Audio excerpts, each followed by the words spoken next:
Hello guys, good morning, good morning, good morning. Update na ako karon nga adlaw mga ka-farm. So, ipakita na ako sa inyo mga ka-farm mao ni status ako humay karon. So, ang variety nito is Bigante Plus. Bigante Plus ang variety nito mga ka-farm. So, nasa ano pa lang to 15 days. 15 days pa lang to mga ka-farm. Pag ganitong stage o nasa tailoring stage to mga ka-farm, ay marami talaga ang constraint o kababagan or mga circumstansyang nga pwede nga madawat sa ani nga stage. Una sa tanan, kuhol.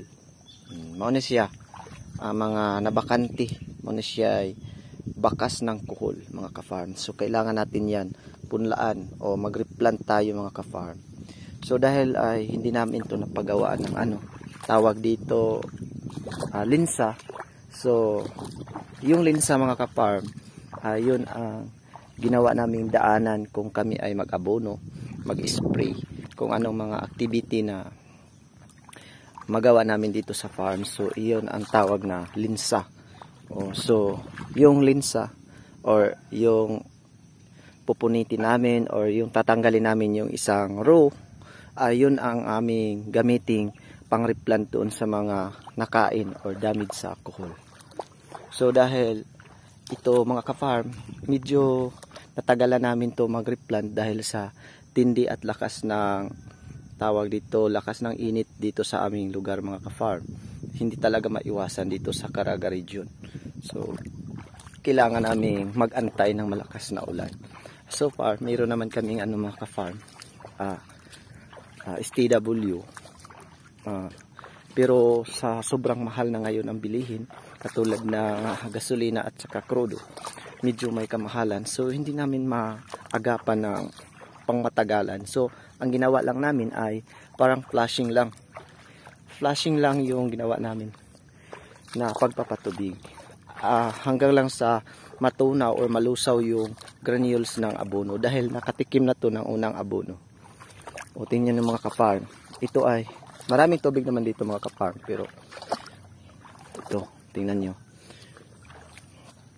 diba, itong banda dito mga ka-farm, ano na to, ibang variety na to. Ito yung RS o registered seeds. Ito yung for seeds purposes na ginawa namin mga ka-farm. Ito ang variety nito is 436. Ito yung resulta sa dapo. So yan, makikita niyo ang bakas ng sobrang tindi ng init talaga mga ka-farm dito sa amin. So yun lang ang update ko ngayon mga ka-farm. At makikita nyo naman sa lahat ng mga kasaka ko dyan, ka-farmer, talagang pag ganitong stage marami talaga. Lalo na ngayon, kahit hindi pa sana lagyan to ng maraming tubig, no choice, kailangang mag-ipon ng tubig dahil sa sa tindi ng init dito sa amin sa Caraga region, lalo na dito sa Agusan del Sur. So yun lang mga ka-farm. Tingnan nyo, may mga na tawag dyan,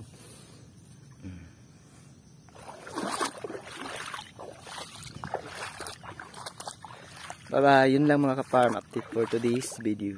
Have a great day everyone. Bye bye.